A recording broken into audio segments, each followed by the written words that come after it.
We are thankful to God for enabling us to hear His living word on the Lord's Day. ప్రభు దినాన ఆయన యొక్క సజీవమైన వాక్యాన్ని మనం వినటానికి ప్రభు మనకి సహాయం చేసిన కారణాన్ని బట్టి దేవునికి వందనస్తులం అంటున్నాం. In these days of pandemic, we rely upon the precious promises of God. ప్రస్తుత కాలమందున విపత్కర పరిస్థితుల్లో తెగులు కారణాలలో మనము దేవుని యొక్క వాగ్దానాల మీదే ఆధారపడుతూ ఉంటున్నాం.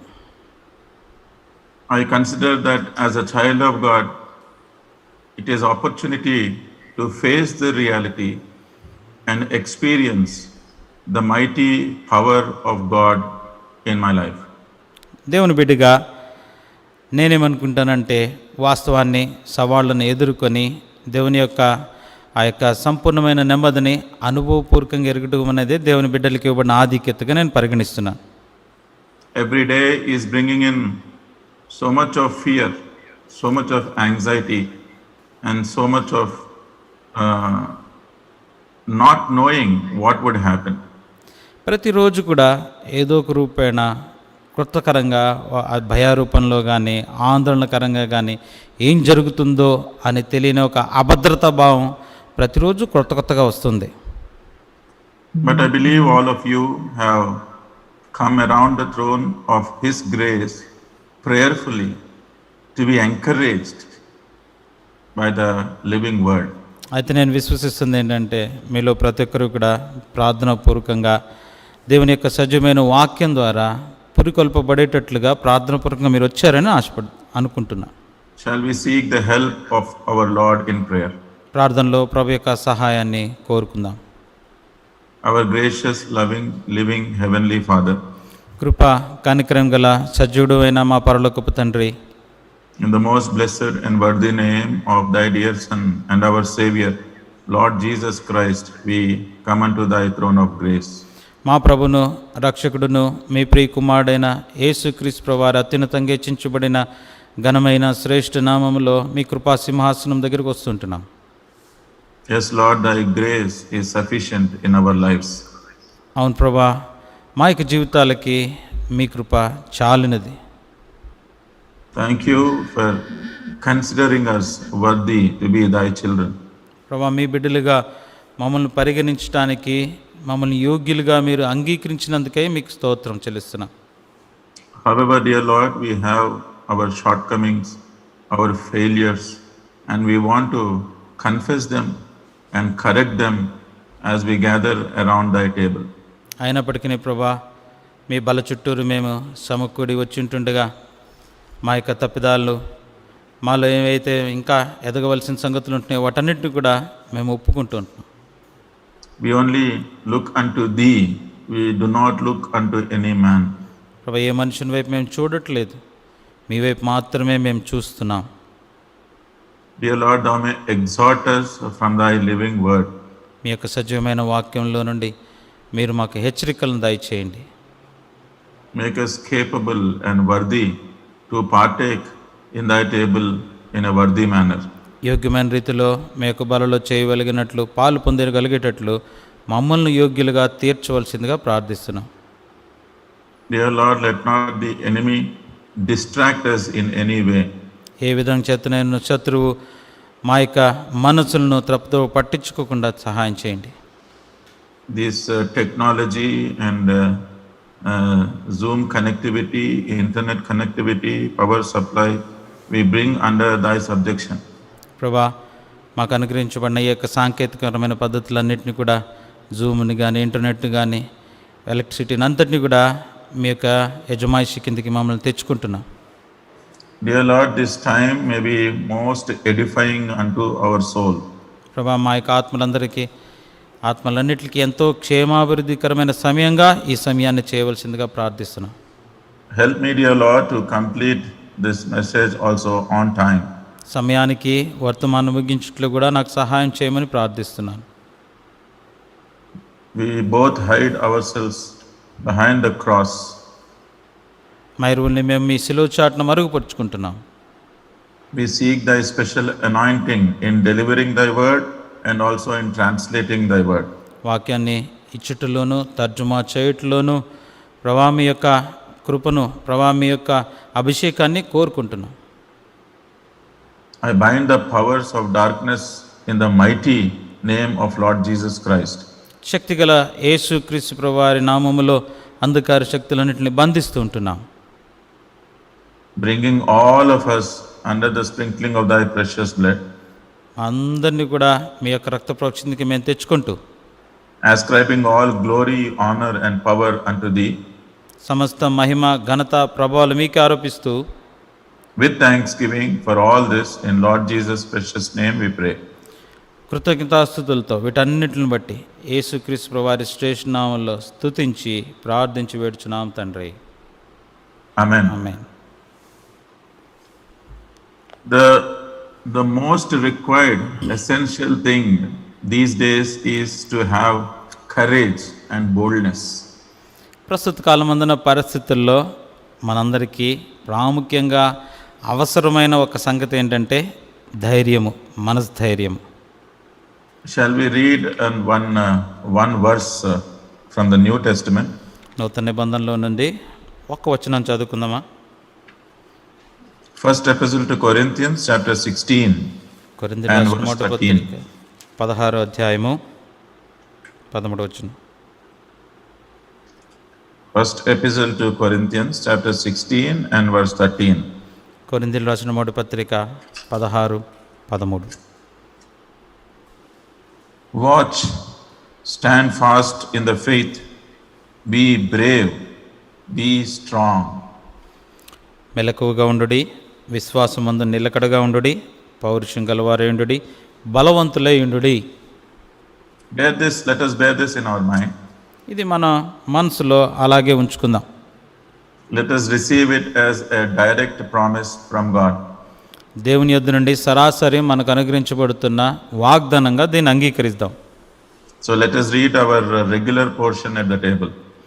బల్ల దగ్గర మనం ప్రతి వారం చదువుకునే వాక్య భాగాన్ని కూడా ఒకసారి చూద్దాం. First Epistle to Corinthians, chapter 11. కొరింథీయులకు రాసిన మొదటి పత్రిక 11వ అధ్యాయము. I will read only verse 28. 28 మాత్రం చదువుతున్నాను. But let a man examine himself, and so let him eat of the bread and drink of the cup. కాబట్టి ప్రతి మనుషుడు తాను పరీక్షించుకునవలెను, అలాగు చేసి ఆ రొట్టెని తిని ఆ పాత్రలో ఉంది త్రాగవలెను. This sentence conveys a personalized statement. That is, God is asking personally, individually to examine our lives. చదువుకున్న ఈ యొక్క వచనాన్ని కనుక చూస్తే వ్యక్తిగతంగా దేవుడు ఉద్దేశించి మాట్లాడుతున్నాడు. ప్రతి ఒక్కరితోటి వాళ్ళ జీవితాన్ని పరీక్ష చేసుకొని పాలు పొందాల్సిందిగా ఆయన అడుగుతున్నాడు. So this great God is mindful of every person. He is mindful of me, he is mindful of you, whoever you are, wherever you are. ఈ యొక్క గొప్ప దేవుడు మనందరినీ కూడా తన యొక్క గమనంలో ఉంచుకున్నాడు. అది నువ్వైనా కానీ, నేనైనా కానీ, ఎవరైనా కానీ, ఎక్కడున్నా కానీ. So every person individually is getting an opportunity to examine his life. కాబట్టి ప్రతి ఒక్కళ్ళు వ్యక్తిగతంగా తన యొక్క స్వంత జీవితాన్ని పరీక్ష చేసుకోవడానికి ఒక తరుణం ఇవ్వబడతా ఉంది ప్రతి ఒక్కరికి. This is made possible only by the Savior of the world, Lord Jesus Christ. ఇది కేవలము సర్వలోక రక్షకుడైన యేసుక్రీస్తు ప్రభు ద్వారా మాత్రమే సాధ్యమైంది. Because in the Old Testament, I don't think individually they were given an opportunity to examine their life. నేను అనుకుంటాను పాత నిబంధన గ్రంథంలో చూసినట్లయితే వ్యక్తిగతంగా ప్రతి ఒక్కరూ తమ జీవితాలని పరీక్ష చేసుకోవడానికి అవకాశం ఇవ్వబడినట్లు కనబడదు. They were blamed, they were found guilty of an offense, and they have to pay the penalty. వాళ్ళ మీద నేరారోపణ చేయబడుతూ వచ్చింది, నింద మోపబడుతూ వచ్చింది, చేసిన దానికి పర్యవసానంగా శిక్ష అనుభవించవలసి వచ్చింది. But just in this one verse, which we actually keep reading week after week, This is an opportunity of our compassionate Savior to examine our lives. అయితే మనం చదువుకున్న ఈ వాక్యం ఏ వాక్యం అయితే ప్రతి వారం మనం చూసుకుంటూ వస్తామో ఆ వాక్యంలో ఈ దయగల దేవుడు మనపక్షంగా కలిగిన ఆ యొక్క గమనాన్ని మనకు చూపిస్తున్నాడు. From verse 23, if you read through, you are asked to remember the death of Lord Jesus Christ. 23వ వచనం నుంచి నువ్వు చదువుకుంటూ కిందకు వచ్చినట్లయితే ప్రభు యొక్క మరణాన్ని జ్ఞాపకం చేసుకోవాల్సిందిగా ప్రభు కోరుతున్నాడు. By dying on the cross, he paid the penalty. So Calvary శిలువలో చనిపోవడం ద్వారా ఏదైతే రుసుము చెల్లించవలసి వచ్చిందో ఆ యొక్క క్రయాన్ని ఆయన చెల్లించినాడు. I escaped the consequence of sin and you escaped the consequence of sin because he paid the penalty. ఆయన ఆ యొక్క క్రయమంతటిని చెల్లించిన కారణాన్ని బట్టి నీవు నేను మన పాపాలకి సంబంధించిన పర్యవసానాన్ని అంతటిని కూడా మనం తప్పించుకున్నాం. We are asked to remember this till the Lord returns. ఆయన మరలా తిరిగి వచ్చు పర్యంతము దీన్ని జ్ఞాపకం తెచ్చుకోమని చెప్తున్నాడు.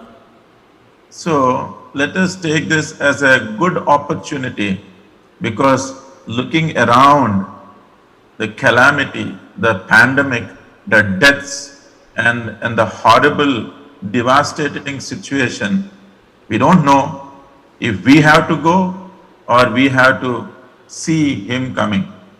కాబట్టి ప్రస్తుత కాలం ముందున్న పరిస్థితులన్నీ మనం ఒకసారి దృష్టిలోనికి తెచ్చుకొని ఈ యొక్క విపత్కరమైన సంగతులు, తెగులు గూర్చిన వార్తలు, మరణాలు గూర్చిన వార్తలు, బహుశా నేను కూడా ఆ పరిస్థితులు గుండా వెళ్ళవలసి వస్తుందో లేకపోతే ఆయన తిరిగి రెండో రాకడలో వచ్చేస్తున్నాడో ఈ సంగతుల గురించి మనం గట్టించుకోవాలి.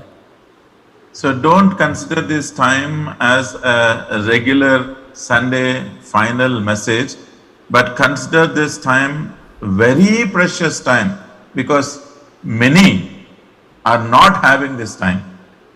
జ్ఞాపకముంచుకోనండి, ఏదో వారం వెంబడి వారము ఆదివారం చివరి వర్తమానంగా ఈ యొక్క సమయాన్ని పరిగణించకూడదు కాకుండా వ్యక్తిగతంగా ఎంతో ప్రశస్తమైనదిగా నీకు చెందినదిగా దాన్ని పరిగణించాలని కోరుతున్నాను. ఎందుకంటే చాలామందికి ఈ సమయము ఈ తరుణము ఇప్పుడు లేదు.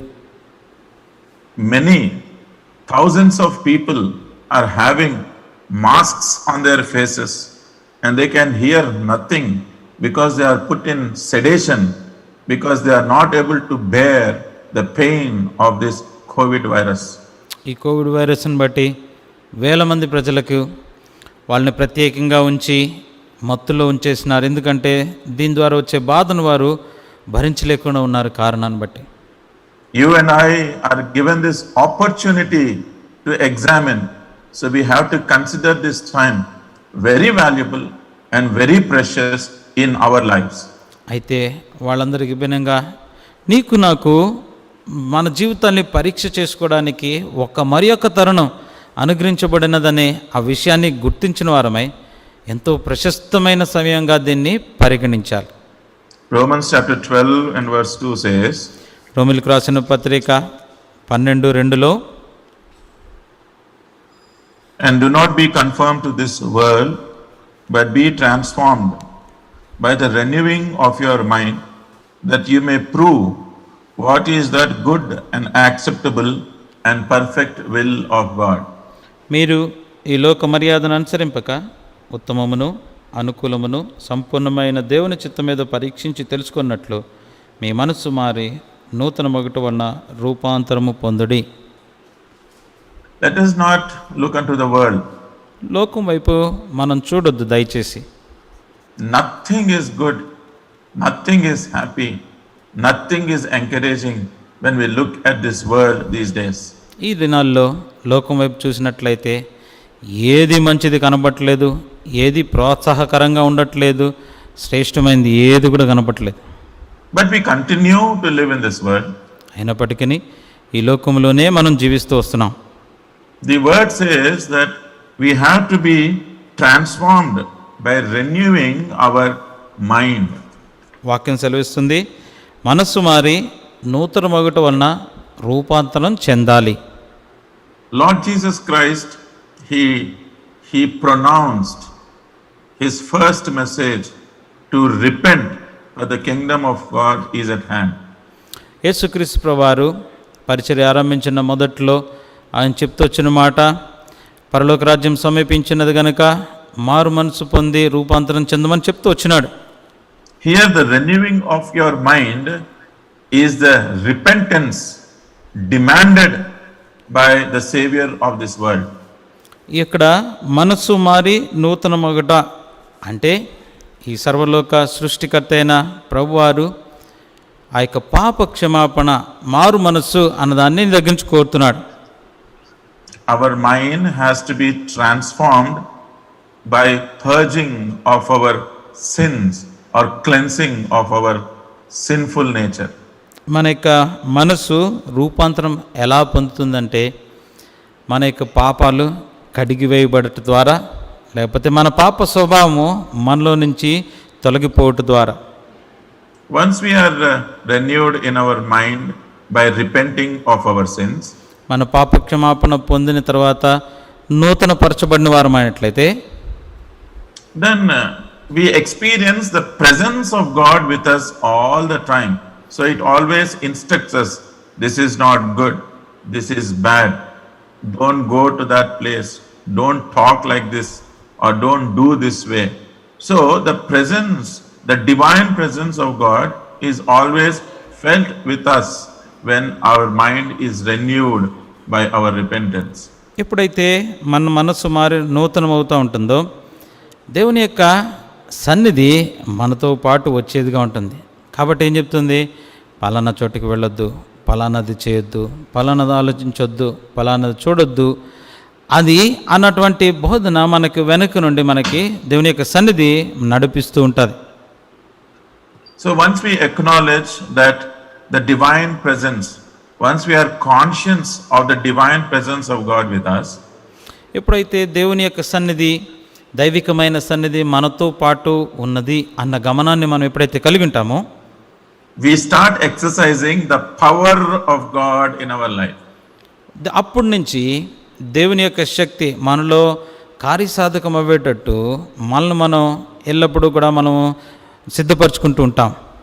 We will not have any visible weapon that we show forth the power, but it is all the strengthening of our mind, and that is the strongest weapon to exercise the power of God in our lives.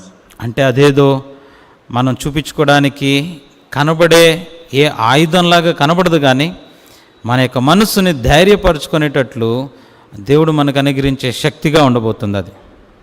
So when we experience the presence of God, ఎప్పుడైతే దేవుని యొక్క సన్నిధిని మనం అనుభవపూర్వకంగా ఎరుగుతూ వస్తామో we exercise the power of God.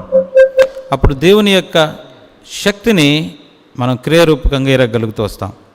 Whenever Lord Jesus Christ visited people or persons when he was upon this earth, యేసుక్రీస్తు ప్రభువారు ఈ భూమి మీద ఉన్నప్పుడు వ్యక్తుల్ని దర్శిస్తూ వచ్చినప్పుడు, even before he was born, when the angels have come to proclaim about his presence upon this earth, ఇంకా ఆయన పుట్టకంటే ముందే దేవదూతులు వచ్చి ఆయన ఈ రీతిగా భూమి మీదకి వస్తాడన్న వర్తమానం తీసుకురాకనకు మునుపు కూడా the word mentioned was fear not, fear చెప్పబడిన not, మాట ఏంటంటే fear not. భయపడకుడి, భయపడకుడి, భయపడకుడి. Even before Lord Jesus Christ could come, angels have proclaimed to fear not. యేసు ప్రభువారు రాకంటక మునిపే దేవదూతలు కూడా వచ్చి భయపడకుడి అని చెప్తూ వచ్చారు. And even when Lord Jesus Christ visited few people, he said, fear not. యేసు ప్రభువారు స్వయంగా కొంతమంది వ్యక్తుల్ని దర్శిస్తూ వచ్చినప్పుడు భయపడకుడి అని చెప్తూ వచ్చినాడు, సంబోధిస్తూ వచ్చాడు. And he reinstated, or he emphasized the same thing again after his resurrection, when he appeared on 10 occasions in a span of 40 days. అంతేకాకుండా ఆయన మరలా పునరుద్ధాండ తిరిగి లేచిన తర్వాత సుమారుగా 10 సందర్భాల్లో 40 రోజుల లోపల మళ్ళా అతను తాను ప్రత్యక్షపరుచుకున్నప్పుడు కూడా పలికిన మాట అదే, భయపడకుడి. So, the renewing of our mind, especially in the present context, we should not have fear. మరి ప్రస్తుత కాలమందున ఈ సందర్భములో మన మనస్సు మారి నూతన మగుట అంటే భయపడకుండా ఉండటమే. As Christians, we in these present days are actually guilty of the fear we are having when we are looking around the situations. చెప్పాలంటే క్రైస్తవులుగా మన చుట్టూ ఉన్న పరిస్థితులను మనం ఒకసారి గమనించి చూస్తున్నప్పుడు మనం కలిగిన ఈ భయాందోళన బట్టి మన మీద కూడా ఒక నేరారోపణ చేయబడతా ఉంది. Because God said, "Fear not," but we are not able to let go of the fear in our minds. దేవుడైతే భయపడకూడి అని చెప్పాడు. అయితే ఆ భయాన్ని మనం ఏదో ఒక రూపాన వదిలిపెట్టలేకపోతున్నాం. So it is an opportunity for us today to examine our lives and then receive the power of God by claiming His promises. We are seeking the promises of God in our life. కాబట్టి మనకి ఇవ్వబడిన ఈ తరుణం ఏంటంటే మన జీవితాలను మనం పరీక్ష చేసుకొని ఏదైతే దేవుడు వాగ్దానాలు మనకు అనుగ్రహిస్తుంటున్నాడో వాటినంతా కూడా మన జీవితాలకి అన్వయించుకోవటమే. We have read one verse in the Bible in the New Testament, First Epistle to Corinthians, chapter 16 and verse 13. మనం ఒక వచనాన్ని చదువుకుందాం కొత్త నిబంధనలో నుంచి. కొరింథీయులకు రాసిన మొదటి పత్రిక 16:13. Stand fast in the faith, be brave, be strong. విశ్వాసమందు నిలకడగా ఉండడి, పౌరుషం గలవారై ఉండడి, బలవంతులై ఉండడి. The absence of faith causes fear. విశ్వాసము లేకుండా ఉండటమే భయానికి కారణం. Therefore, we are reading this verse again. It says, "Stand fast in faith, be brave." In some English translations, it is mentioned as "be courageous and be strong." ఇక్కడైతే అందుకని మళ్ళీ చదువుతున్నాం. విశ్వాసమందు నిలకడగా ఉండడి, తెలుగులో పౌరుషమనుంది. కొన్ని వేరే తర్జుమాల్లో చూసినట్లయితే ఆ ధైర్యం కలిగిన వారై ఉండడి, తర్వాత బలవంతులై ఉండడి. So the courage, dhairyamu is what is we are meditating now. కాబట్టి ఆ ధైర్యం కలిగి ఉండట, ఆ ధైర్యం అనే మనం ధ్యానం చేసుకుంటున్నాం. Courage is not the absence of fear. అంటే ధైర్యం కలిగి ఉండడం అంటే భయం లేకుండా ఉండటం అనే కాదు, but it is the capacity to face fear. అయితే ఏదైతే భయం వచ్చిందో దాన్ని ఎదుర్కోవడానికి మనల్ని సిద్ధపరిచేదే. We are at such a time in history that we are overtaken by the pandemic around us. మనం చరిత్రలో ఎట్లాంటి భాగంలో ఉన్నామంటే మన చుట్టూ ఉన్న ఆ విపత్కరమైన తెగులు మనల్ని అందరినీ అధిగమించేస్తుంది. We don't know what will happen next, what will happen in the evening and what will happen in the night or what will happen tomorrow. తర్వాత ఏం జరుగుతుందో మనకు తెలియట్లేదు. సాయంత్రం ఏం జరుగుతుంది, రాత్రి ఏం జరుగుతుంది, రేపేం జరగబోతుంది అర్థం కావట్లేదు. My managing director in our company, మా కంపెనీలో ఉన్న managing director, he was taking utmost care, following all precautions not to get in contact with COVID. అయితే కోవిడ్లో ఏవేవైతే ఆరోగ్య సూత్రాలు పాటించాలో వాటన్నిటినీ మరి ఏది తప్పిపోకుండా అన్నీ పాటిస్తూ వచ్చినాడు. And when in this month of April, when this virus has exploded like anything, ఈ ఏప్రిల్ నెలలో ఎప్పుడైతే ఈ యొక్క తెగులు మరి భయంకరంగా వ్యాపిస్తూ వచ్చిందో, he announced work from home on every day. Before that, we were at least going to office 2 times or 3 times in a week. ఇది ఈ ఏప్రిల్ మాసం నుంచి అందరూ కూడా ప్రతిరోజు ఇంటి దగ్గరనే పనిచేయాలన్నారు. ఎందుకంటే అంతకుముందు వారానికి 2 రోజులు 3 రోజులు ఆఫీస్కి వెళ్తూ వచ్చాం. So we were all shut in our respective homes. ఇప్పుడు అందరూ కూడా వారి ఇళ్ళకే పరిమితి చెందిన వారుగా ఉన్నారు. and weekly once he was having a meeting with us, and mostly the agenda was to be safe from COVID. ప్రతి వారము ఆయనతో మీటింగ్ జరుగుతూ వస్తుంది. అందులో ప్రాముఖ్యంగా నొక్కి చెప్పే విషయం ఏంటంటే కోవిడ్ని బట్టి జాగ్రత్తగా ఎలా ఉండాలని. Last week, గడిచిన వారంలో someone advised him that if he goes to yoga, that would help him to be physically fit to combat this virus. ఎవరో ఒక సలహా ఇచ్చారంట ఆయనకి. ఏంటంటే ఈ వైరస్ని కనుక అధిగమించాలంటే మీరు యోగా చేస్తే మంచిది అని. For one day, he went for a yoga class. ఒకరోజు ఆ యోగా తరగతులకు వెళ్ళాడు ఆయన. The next day we were having a staff meeting. మరుసటి దినాన మాకందరికీ మీటింగ్ జరిగింది. And he sent a SMS text saying that he was not feeling that well, so he will start the meeting and then go away. We have to continue the meeting. అప్పుడు అందరికీ ఒక message పెట్టాడు.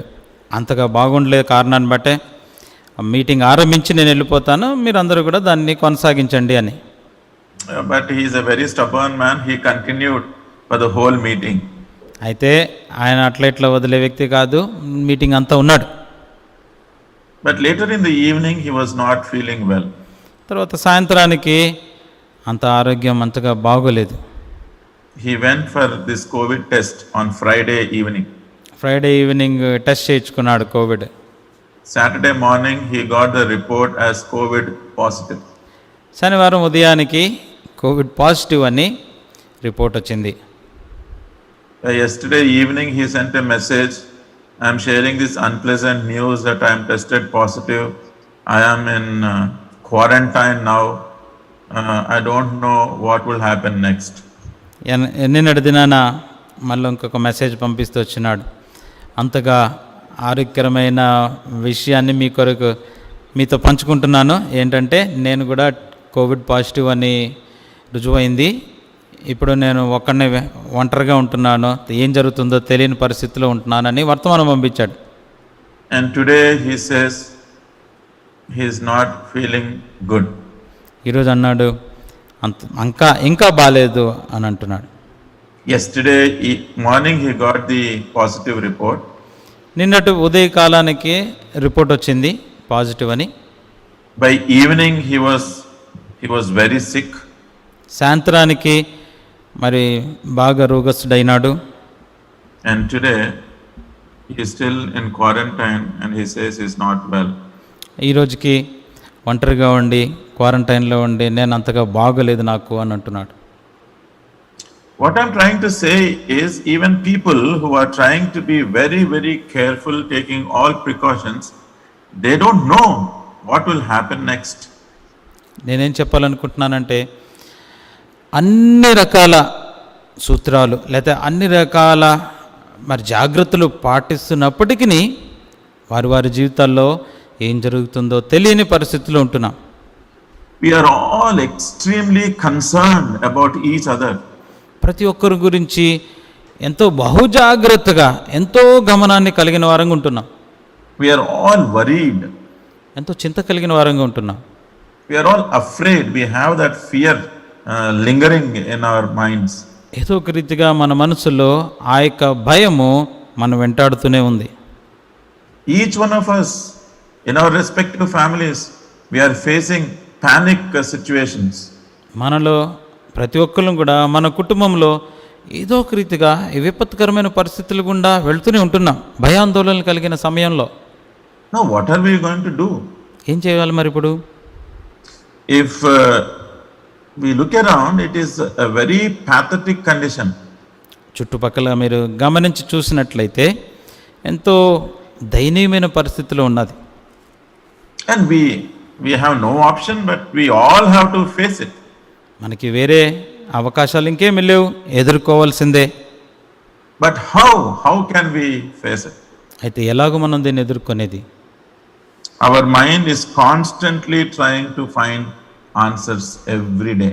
ప్రతిరోజు కూడా మన మనసు ఏదో ఒక చోట నుండి ఏదో ఒక జవాబుని ఎదుగుతూనే ఉంది. The repeated question is, when will this end? తరచుగా అడగబడుచున్న ప్రశ్న ఏంటంటే దీనికి ముగింపు ఎప్పుడు?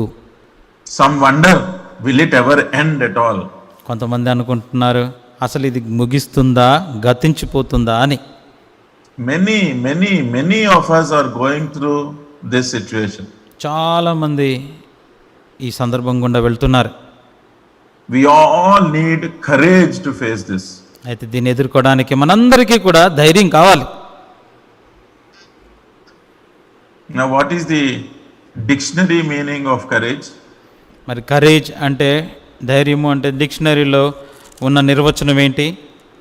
It's the quality of mind or the quality of the spirit equipping one to face danger fearlessly.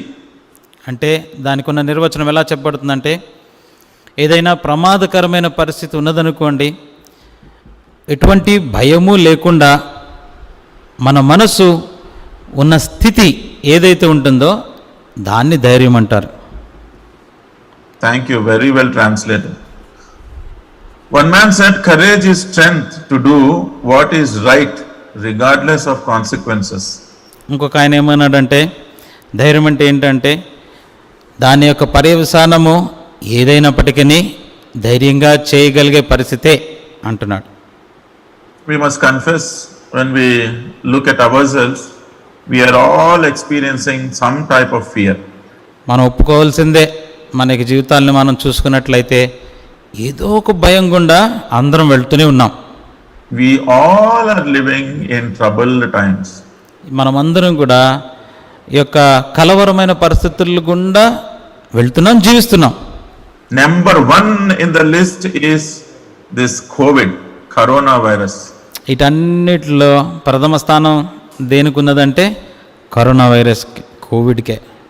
And after that, the economic condition, the economy of the country. దాని తర్వాత చూస్తే ఈ యొక్క దేశం యొక్క సామాజిక పరిస్థితి, ఎకనామిక్ స్టేట్ ఎలా ఉందో అది కూడా, ఆర్థిక పరిస్థితి. And because of that, the recession is also looming. We don't know who will have job and who will not have a job in the coming days. ఈ యొక్క ఆర్థిక పరిస్థితిని బట్టి ఆర్థిక మాంద్యం వస్తుంది, ఎవరికి ఉద్యోగం ఉంటుందో ఊడిపోద్దో తెలియని పరిస్థితి. Once we lose jobs, then it is financial problem, the fear of financial problem again. ఉద్యోగం కనుక పోయినట్లయితే ఆ తర్వాత ఆర్థికకరంగా ఎట్లాగా జీవించేది అన్నది అదొక భయము. In the midst of all this, each family is having some health problem also. వీటన్నిటి మధ్యలో ప్రతి కుటుంబంలో ఏదో ఒక ఆరోగ్యకరమైన పరిస్థితి ఉంటూనే ఉంది. Persons appear to be very good outwardly, but emotionally they are very disturbed. బాహ్యంగా ఆరోగ్య పరిస్థితులు చూస్తే బాగానే ఉన్నట్టు కనబడతారు, అయితే అంతరంగికంగా భావోద్రేకాలు చూసినట్లయితే అంత ఆరోగ్యకరంగా కనబడట్లేదు. But in the midst of all this, today we are holding and claiming the promises of our living God to be strong and to be bold and to be courageous. వీటన్నిటి మధ్యలో మనం దేవుని యొక్క వాక్యాన్ని చేతపట్టుకొని దేవుని యొక్క వాగ్దానాల్ని మన జీవితాలకి అన్వయించుకుంటూ బలవంతులంగా ధైర్యవంతులంగా ఉండాలని కోరబడుతున్నాం. The D3 of the Bible is only exercising faith. కాబట్టి బైబిల్ గ్రంథం ప్రవచించేదంతా కూడా మన విశ్వాసాన్ని అలాగ కొనసాగించుకుంటూ వెళ్ళిపోవటమే. Let us read one verse, Deuteronomy chapter 31. ద్వితీయోపదేశకాండం ఒక వచనాన్ని చూసుకుందాం, 31వ అధ్యాయము. Deuteronomy chapter 31 and verse 6. ద్వితీయోపదేశకాండము 31:6.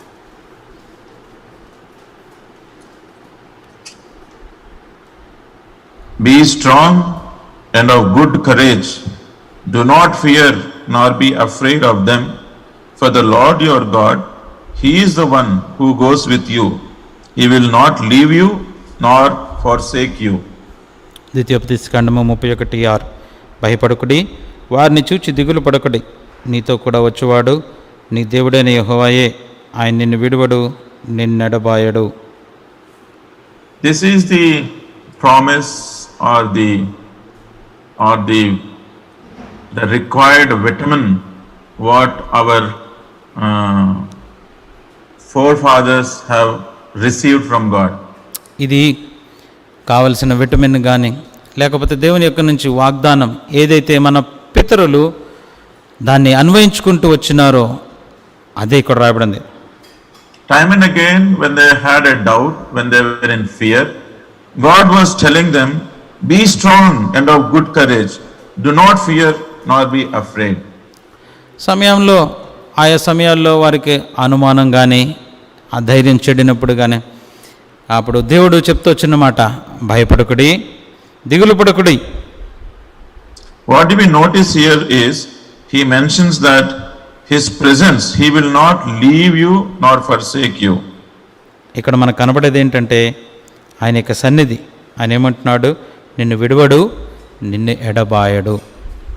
In all our situations, this verse is reminding us that he is also going through with us. ఈ పరిస్థితులన్నిటిలో ఈ వచనం మనకి ఏది జ్ఞాపకం చేస్తుందంటే ఆయన మనతో పాటు వస్తున్నాడు.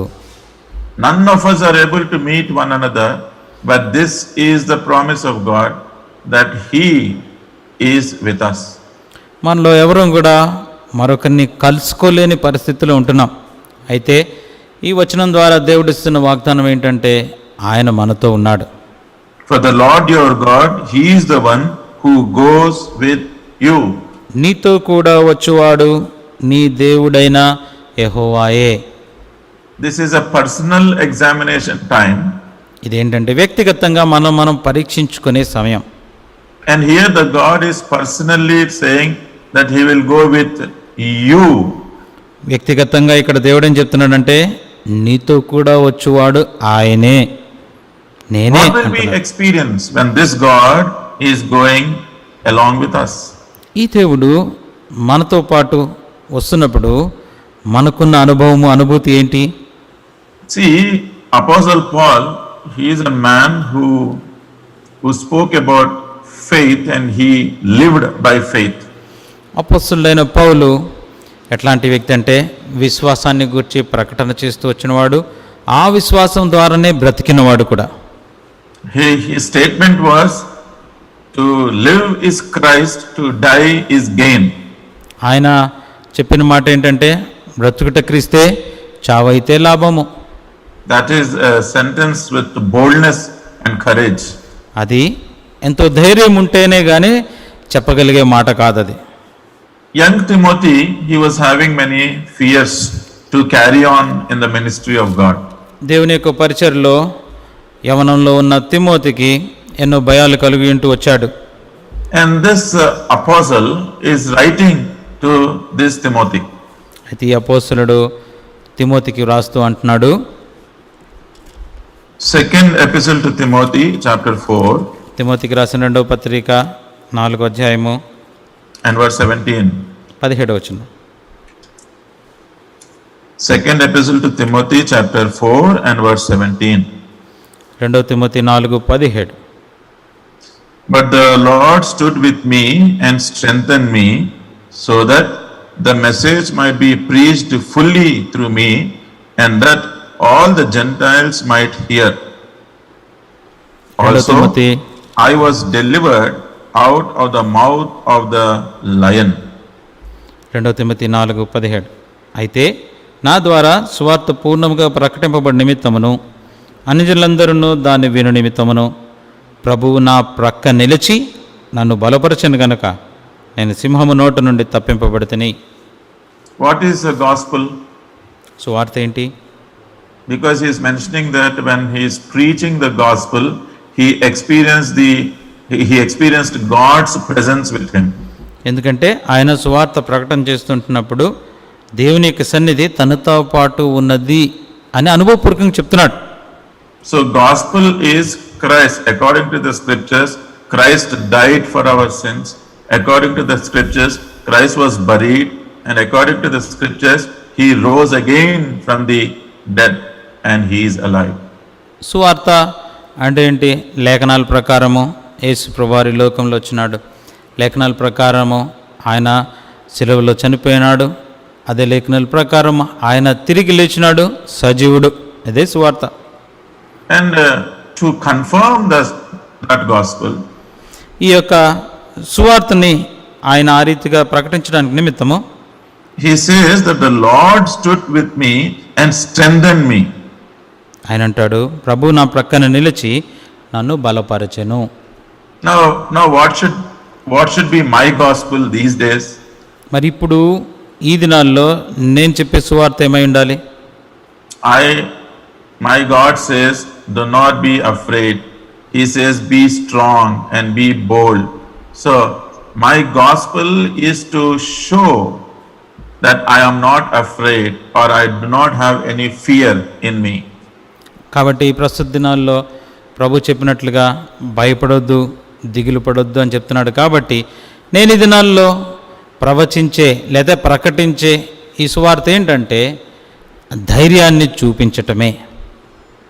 I can preach that gospel these days by believing that the Lord is standing with me and He is strengthening me. అది నేను ఏ రీతిగా నేను చూపించగలుగుతాను? ఎలాగంటే దేవుడు నా పక్షంగా నా ప్రక్కనే నిలిచున్నాడని, నన్ను బలపరుస్తున్నాడు అన్న సత్యాన్ని నేను వారికి చూపించటమే. Because this man is writing this to Timothy by experience. He has experienced that in his life. None of us did not experience what he has experienced in his life. ఈ దైవజనుడు ఏదైతే తన అనుభవపూర్వకంగా ఎరుగుతూ వచ్చినాడో దాన్నే తిమోతికి రాస్తూ ఉంటున్నాడు. మనలో ఎవరము కూడా ఆయన ఎంత అనుభవపూర్వకంగా ప్రభుని ఎరిగినాడో అంతగా మనం ఎరగలేదు. But now we have an opportunity probably to be strengthened by experiencing the presence of Lord and also declaring the same sentence by experience in our life. అయితే ఇప్పుడు కూడా మనం కూడా అది చేయవచ్చు. ఏంటి? ప్రభువారు ఆయన యొక్క సన్నిధి మనతో పాటు ఉన్నది, ఆయన మన ప్రక్కనే నిలిచి మనల్ని బలపరుచున్నాడన్న సంగతిని మనం కూడా చూపించవచ్చు, ప్రకటించవచ్చు. Okay, I say that the Lord stands with me and He strengthens me. ఇప్పుడు నేను అంటాను, ప్రభు నా పక్కనే నిల్చొని నన్ను బలపరిచినాడు అని చెప్తున్నాను అనుకోండి. Then what about this coronavirus? మరి కరోనా వైరస్ సంగతి ఏంటి? The last line here is, also I was delivered out of the mouth of the lion. ఇందులో మనం చదువుకున్న వచనంలో చివరి భాగం, నేను సింహము నోట నుండి తప్పింపబడితిని. He has faced such a situation, either it was with bad people or a situation where he is expressing that he was delivered out of the mouth of lion. ఇక్కడ ఆయన ఎట్టి పరిస్థితి గుండా వెళ్ళాడో మనకు తెలియదు. బహుశా అది చెడ్డవారి చేతిలో నుండి తప్పించబడతామో లేకపోతే ఏదో తెలియదు, కానీ ఆయన అంటున్నాడు, నేను విడిపింపబడితిని. దేని నుండి? సింహపు నోటి నుండి. I personally believe that I can also testify that I was delivered from the mouth of coronavirus, or I am delivered from this COVID pandemic. నేను కూడా వ్యక్తిగతంగా నేను సాక్ష్యం ఇవ్వగలుగుతున్నాను. ఏంటంటే ఈ యొక్క కోవిడ్ నుండి కానీ కరోనా వైరస్ నుండి కానీ నేను కూడా విడిపింపబడితిని అని. This should be our testimony. దానికి మనం యథార్థంగా ఒప్పుకోవాల్సిన సంగతి. This should be our testimony. ఇది మన సాక్ష్యమై ఉండాలి. That the Lord stood with us and He strengthened us and we are delivered from this pandemic. ప్రభు మనతో పాటు ఉన్నాడు, మన ప్రక్కనే నిల్చున్నాడు, ఈ యొక్క తెగులు నుండి మనల్ని విడిపిస్తూ వచ్చినాడు, బలపరుస్తూ వచ్చినాడు మనల్ని. I can read verse 18 also. తర్వాత 18వ వచనం కూడా చదువుకుందాం. And the Lord will deliver me from every evil work and preserve me for His heavenly kingdom. ప్రభు ప్రతి దుష్కార్యము నుండి నన్ను తప్పించి తన పరలోక రాజ్యమునకు చేరునట్లు నన్ను రక్షించును. So we are saved, we are delivered from every evil in this world. ఈ లోకంలో ఉన్న ప్రతి దుష్కార్యం, ప్రతి చెడు నుండి మనం తప్పింపబడుతూ వస్తూ ఉంటున్నాం. Every day let us experience the kingdom of God, the heaven in our lives. కాబట్టి ప్రతి దినము దేవుని యొక్క రాజ్యము అది మన యొక్క జీవితంలో మనం ప్రతి దినము అనుభవిస్తూ రావాలి. So God is granting us His presence with us. దేవుడు తన సన్నిధిని మనతో పాటు ఉండేటట్టుగా మనకు అనుమతిస్తున్నాడు. Therefore He is saying, be strong and of good courage. అందుకే అంటున్నాడు, భయపడకు, దిగులు పడకు, ధైర్యం కలిగిండు. Fear not and do not be afraid. భయపడొద్దు, దిగులు పడొద్దు.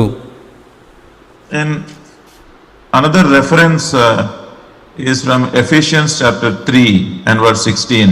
మరి ఒక వచనం చూసుకున్నట్లయితే ఎఫెసీయులకు రాసిన పత్రిక 3:16. How we experience courage in our life. మన యొక్క జీవితంలో ఏ రీతిగా ఈ యొక్క ధైర్యాన్ని మనం అనుభవపూర్వకంగా ఎరిగి ఉంటున్నామని. Ephesians 3 and 16. ఎఫెసీ 3:16. That He would grant you according to the riches of His glory to be strengthened with might through His Spirit in the inner man. మనకి మధ్యలో ఉంది, క్రీస్తు మీ హృదయములలో విశ్వాసము ద్వారా నివసించినట్లు తన మహిమైశ్వర్యము చొప్పున మీకు దయచేయవలెనని. Outer man may be in fear. బాహ్యంగా బాహ్య పురుషుడు బహుశా భయములో జీవిస్తున్నాడేమో.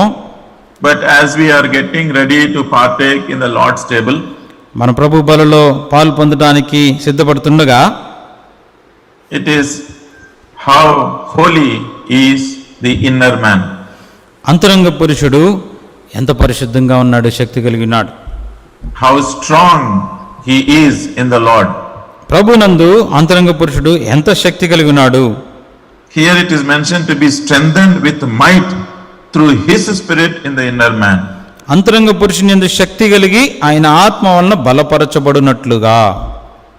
Ayana Atma, the Holy Spirit which can dwell inside us, it will strengthen us to face these pestilence or pandemic situation. మన అంతరంగంలో నివాసం చేసే పరిశుద్ధాత్మ దేవుడే ఈ యొక్క ప్రస్తుత కాలమందున్న విపత్కర పరిస్థితుల్లో నుండి, తెగులు పరిస్థితుల్లో నుండి మనల్ని విడుదల కలిగే శక్తిమంతుడు. Matthew's Gospel chapter 23 మత్తయి సువార్త 23 verses 27 and 28. 27-28. Matthew's Gospel chapter 23 verses 27 and 28. మత్తయి 23:27-28.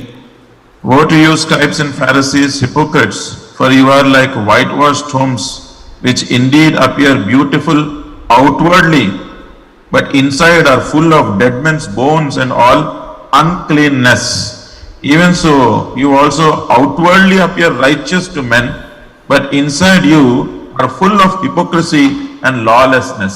మత్తయి సువార్త 23:27-28. అయ్యో వేషధారులైన శాస్త్రులారా, పరిసయ్యులారా, మీరు సున్నము కొట్టిన సమాధులను పోలి ఉన్నారు. అవి వెలుపల శృంగారముగా నగుపడును గాని లోపల చచ్చిన వారి ఎముకలతోనూ సమస్త కల్మషముతోనూ నిండినవి. అలాగే మీరు వెలుపల మనుషులకు నీతిమంతులుగా అగపడుచున్నారు గాని లోపల వేషధారణతోనూ అక్రమముతోనూ నిండి ఉన్నారు. God is telling that by His Spirit He will strengthen the inner man. దేవుడు ఏమంటున్నాడంటే ఆయన యొక్క ఆత్మ ద్వారా అంతరంగ పురుషుణ్ణి బలపరుస్తానంటున్నాడు. But if we are not taking care of our inner man, ఒకవేళ అంతరంగ పురుషుణ్ణి మనం పట్టించుకోనట్లయితే, if inwardly we are having uncleanness, ఆంతరంగికంగా కల్మషము, అపవిత్రత మనకున్నట్లయితే, if inwardly we are full of hypocrisy and lawlessness, అంతరంగంగా వేషధారంతోనూ అన్యాయంతోనూ ఉన్నట్లయితే, then every day we die in fear. ప్రతిరోజు భయంతో చచ్చిపోతాం. Because the guilt will be after us and that causes fear and we die every day. ఎందుకంటే తద్వారా అది మన మీద చేస్తున్న నేరారోపణ బట్టి మనం ప్రతిరోజు దినదినము చచ్చిపోవలసిన వారంగా ఉంటాం. Second epistle to Corinthians chapter 4 కొరింథీయులు రాసిన 2వ పత్రిక 4వ అధ్యాయము and verse 16. 16. Second epistle to Corinthians chapter 4 verse 16. 2 కొరింథీ 4:16. Therefore we do not lose heart, even though our outward man is perishing, yet the inward man is being renewed day by day. 2 కొరింథీ 4:16 కావున మేము అధైర్యపడము, మా బాహ్య పురుషుడు కృషించుచున్నను, ఆంతర్య పురుషుడు దినదినము నూతన పరచబడుచున్నాడు. This is the reality of life. ఇది మన యొక్క జీవితంలో ఉన్న వాస్తవికత. This is not talking about outward appearance, but it is talking about the outward body. అంటే It will perish one day. అంటే బాహ్యంగా కనబడే దాని గురించి కాదు, కానీ మన యొక్క బాహ్య పురుషుడు అంటే మన శరీరం ఏదైతే ఒక దినాన నశించిపోబోతుందో దాని గురించి మాట్లాడుతున్నాడు. But how comforting, how strengthening is this line which says, therefore we do not lose heart, because our inward man is being renewed day by day when we are at the cross, when we are at the feet of the cross, when we meditate this living word every day. అయితే ఇదెంత ధైర్యపరిచే మాటగా ఉందో చూడండి. కావున మేము అధైర్యపడము, మా ఆంతర్య పురుషుడు దినదినము నూతన పరచబడుచున్నాడు. ఎప్పుడైతే మనము సిలువ యొద్ద దినం వెంబడి దినం మనం సిలువ పాదాల దగ్గర ధ్యానం చేసుకుంటూ వస్తామో, ఆయన మీద ఆధారపడుతూ వస్తామో, ఇదెంతో ఆదరణ కలిగించే మాట. While partaking in the Lord's table, we are renewed in our inward man. బలలో పాల్పొందుట ద్వారా మన ఆంతరంగిక పురుషుని యందు మనము నూతన పరచబడుచున్నాం. Let us not lose heart. కాబట్టి అధైర్యపడొద్దు. Let us renew our mind and be courageous and be strong. కాబట్టి మన మనసుల్ని నూతన పరచుకొనబడ్డ ద్వారా రూపాంతరం పొందిన వారమై ధైర్యం కలిగిందాం. So we should be strengthened in the inner man. కాబట్టి మనం అంతరంగిక పురుషుని యందు మనం ధైర్యం కలిగిన వారముగా బలపరచబడుతూ రావాలి. And what does the word of God promise us further? ఇంకా ముందుకెళ్తే వాక్యం ఏమని మనకి వాగ్దానం అనుగ్రహిస్తుంది? Second epistle to Timothy, chapter 2 తిమోతికి రాసిన 2వ పత్రిక 2వ అధ్యాయము and verse 1. మొదటి వచనం. Second epistle to Timothy, chapter 2, verse 1. You, therefore, my son, be strong in the grace that is in Christ Jesus. తిమోతికి రాసిన 2వ పత్రిక 2వ అధ్యాయం మొదటి వచనం. నా కుమారుడా, క్రీస్తు యేసునందున కృప చేత బలవంతుడవు కమ్ము. By the grace we will be strong. ఆయన కృపను బట్టే నువ్వు బలవంతుడిగా ఉండగలుగుతావు. Who is writing this epistle?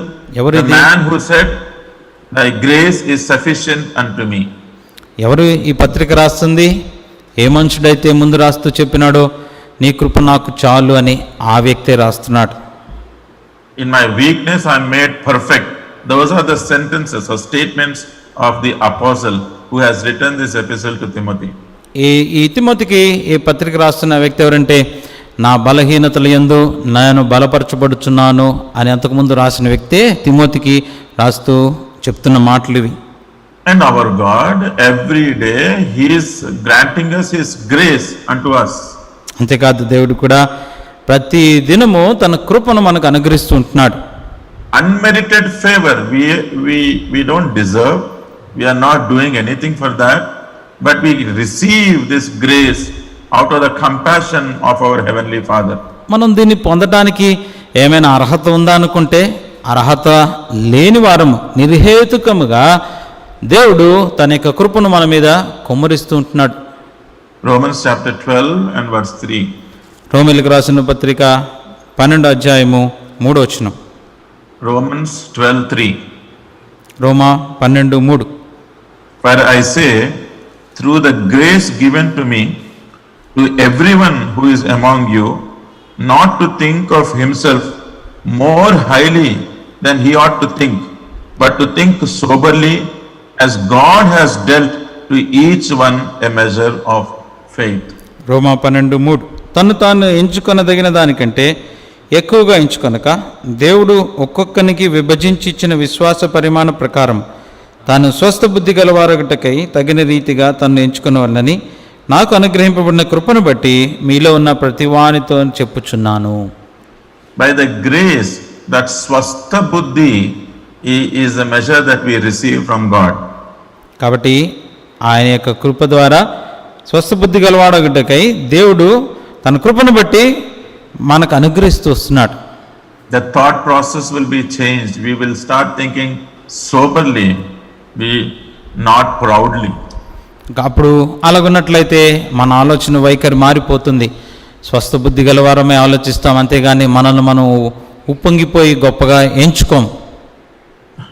That may be our weakness, that may be our mistake, that all this while we have been thinking so high about ourselves. బహుశా మనల్ని గురించి మనం ఏదో గొప్పగా ఊహించుకుంటూ వచ్చామేమో పొరపాటున ఇంతవరకు కూడా మన జీవితాల్లో.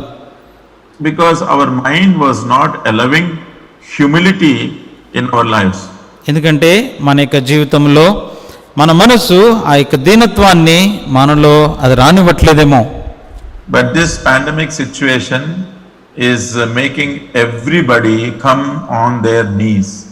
అయితే ఈ యొక్క తెగులు, ఈ విపత్తుకరమైన పరిస్థితి ప్రతి వాళ్ళని కూడా మోకాళ్ళ మీదకి నెట్టేదిగా ఉంటుంది.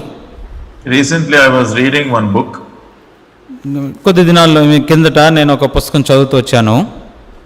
The author, she was mentioning that she wants to sell away all her property. She is a billionaire. She wants to sell away all her property because she understood that nothing was of any use in this present situation. ఆ పుస్తకం రచయిత ఆవిడ చెప్తూ వచ్చిన మాటలు ఏంటంటే, ఆవిడ billionaire, చాలా కోట్లున్న మిలియన్లు ఉన్నవి. అయితే ఆవిడేమనుకుంటూ వచ్చిందంటే, నాకున్న దీని అంతటిని కూడా అమ్మేద్దాం అనుకుంటున్నాను, ఎందుకంటే ఈ ప్రస్తుత కాలం అందున పరిస్థితుల్లో ఇదేమీ అక్కరకు వచ్చేటట్టు నాకు కనబట్టలేదు అన్నది. She has written, I want to sell away all my property and buy only 4 dresses for myself and keep my Bible and good books to read. That is enough for my life. That is what she says.